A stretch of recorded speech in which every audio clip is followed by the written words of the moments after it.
La parole qui donne la vie éternelle. 5 août 1943, Jésus dit : La présente colère des nations est le prodrome de ma colère, parce que cela doit arriver ainsi. Heure pénible, mes pauvres enfants, qui la subissez, mais il est inévitable qu'il en soit ainsi, parce que tout doit être accompli sur la terre, du bien et du mal, avant que vienne mon heure.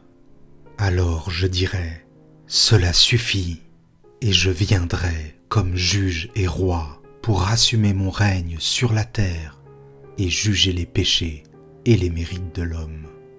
Quand vous lisez dans le livre de Jean les mots « l'heure de juger les morts », vous pensez qu'il s'agit de ceux qui sont déjà, depuis des siècles, passés dans d'autres sphères d'un mystère qui ne vous sera connu que lorsque vous y serez introduit. Oui, mort veut dire passage de l'âme en d'autres sphères diverses de la terre. Mais il y a un sens plus ample dans la parole de Jean. Les morts dont il parle peuvent aussi être des vivants, selon la chair, mais être en vérité, aux yeux de qui sait voir, des morts.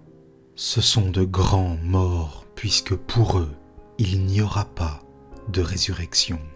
Morts à Dieu, ils n'auront plus jamais dans l'éternité le bonheur de posséder la vie, c'est-à-dire Dieu, puisque Dieu est la vie éternelle.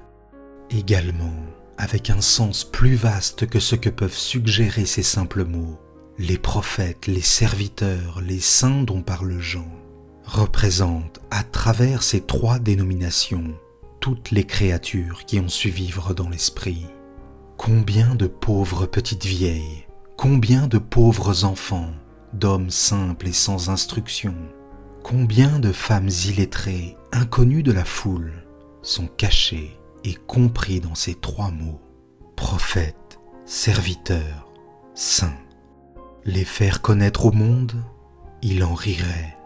Mais en vérité, je vous dis qu'un de mes serviteurs et de mes saints, un de ces pauvres selon la chair, est plus prophète qu'un savant orgueilleux, qu'un grand hâbleur, même qu'un de mes ministres à qui manquerait ce qui rend saint à mes yeux.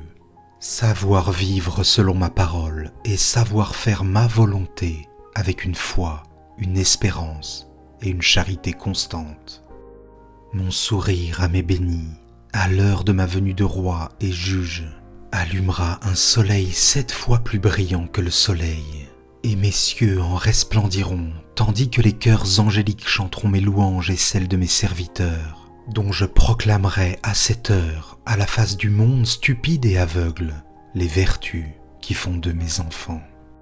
Mais pour ceux qui ne seront pas tels, et spécialement pour ceux qui par leur comportement auront amené à la perdition la terre et les faibles qui l'habitent, mon regard fulgurant les précipitera dans l'abîme, puisqu'il est inévitable que le mal existe. Mais éternellement maudits soient ceux qui se seront faits les serviteurs et administrateurs du mal.